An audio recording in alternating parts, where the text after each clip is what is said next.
nemuin tamu di pondok saya ada 2 pesantren, yang satu pesantren lansia, ya karena sekarang ini banyak sekali usia lanjut yang belum paham agama, nyantrinya setelah pensiun,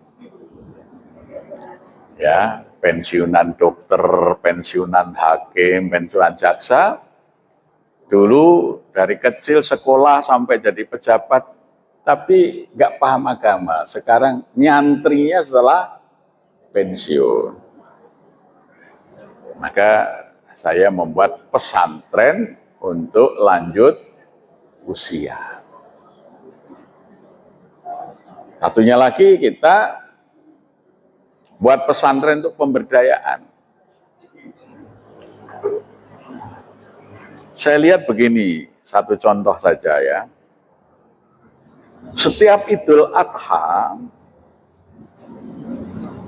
Muslim Indonesia itu menyembelih kurban, jumlah sohibul kurbannya itu secara nasional mencapai 5 juta orang yang berkurban. Jadi jumlah penduduk Indonesia sekarang 282 juta. Muslimnya 240 juta. Muslim yang berkurban itu 5 juta orang. Kalau harga seekor binatang kurban, kambing, domba, atau kolektif sapi 3 juta, berarti tiap tahun ada uang 15 triliun yang dikeluarkan masyarakat untuk berkorban.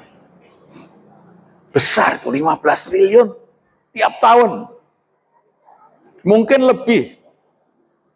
Belum nanti akikohnya. Maka saya membuat gerakan namanya takjil kurban. Selama ini yang dikenalkan takjil buka puasa. Takjil artinya menyegerakan.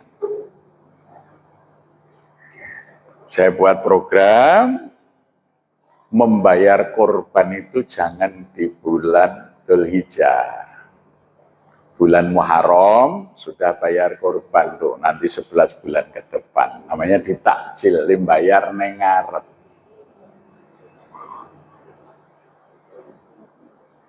Maka kalau uang itu kita belanjakan di bulan Muharram, kita belanjakan cempe yang baru disapeh, bakalan pejantan untuk disembelih, dan cempe yang bakalan indukan. Terus kita ternakkan di pesantren.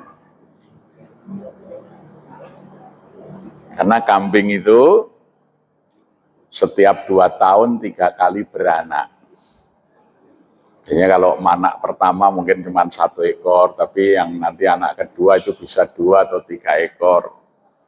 Akhirnya saya buat program, orang bayar sekali saja kurban, 10 tahun, tiap tahun kita kirim dombanya untuk kurban. Ternyata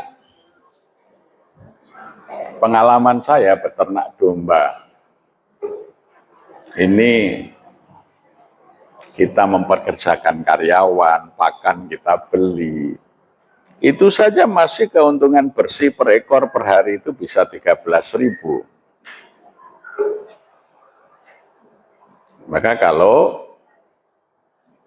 100 ekor saja kan sehari sudah 1.300.000. Itu belum kalau kita mau pakannya membuat sendiri.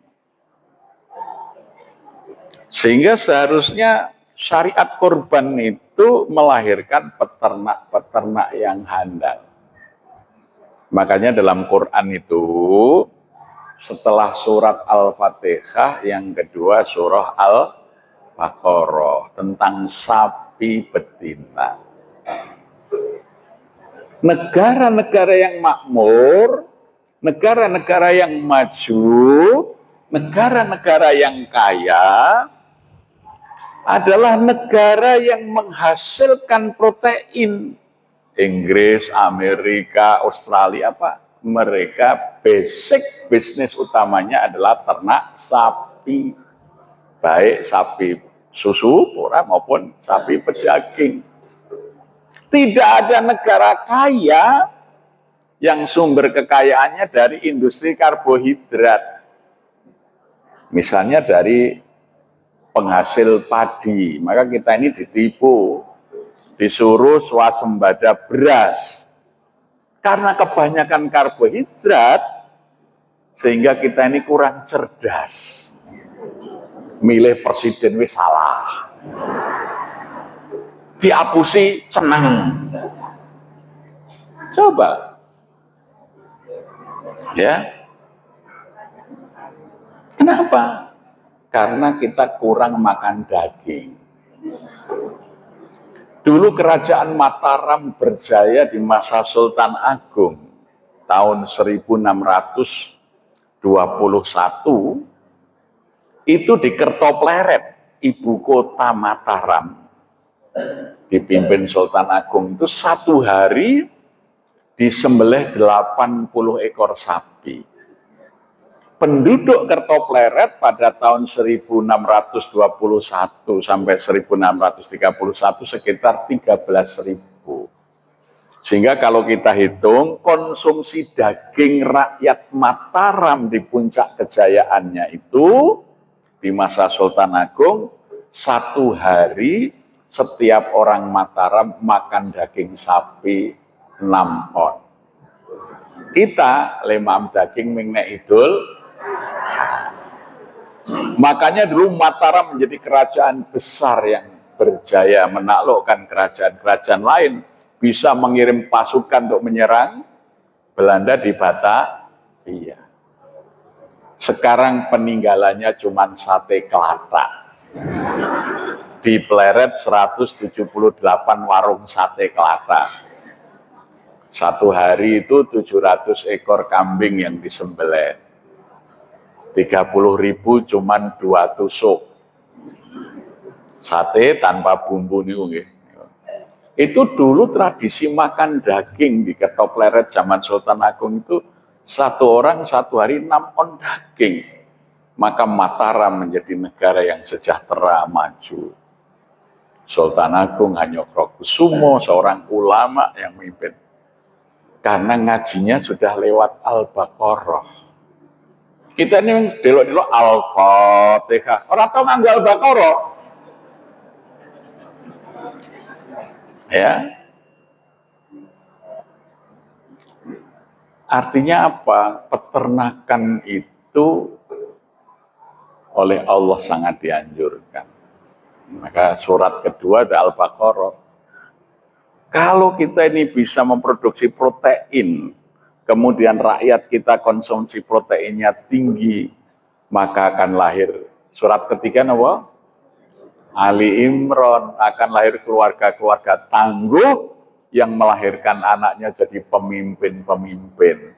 Itulah Ali Imran yang anaknya dan cucunya jadi nabi dan rasul-rasul itu. Tidak mungkin kita melahirkan keluarga tangguh kalau asupan nutrisi dan gizinya kurang baik. Maka setelah Ali Imran, surat napa? An-Nisa.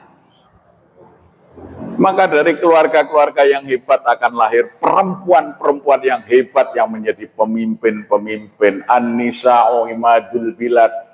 Perempuan itulah pemimpin negara.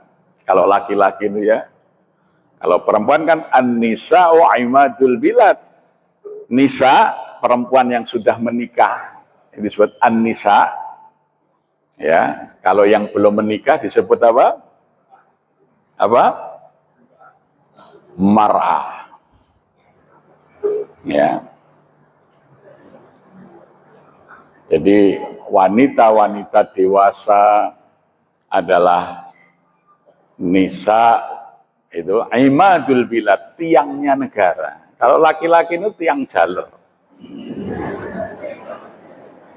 Artinya suatu negara itu akan hebat kalau perempuannya hebat.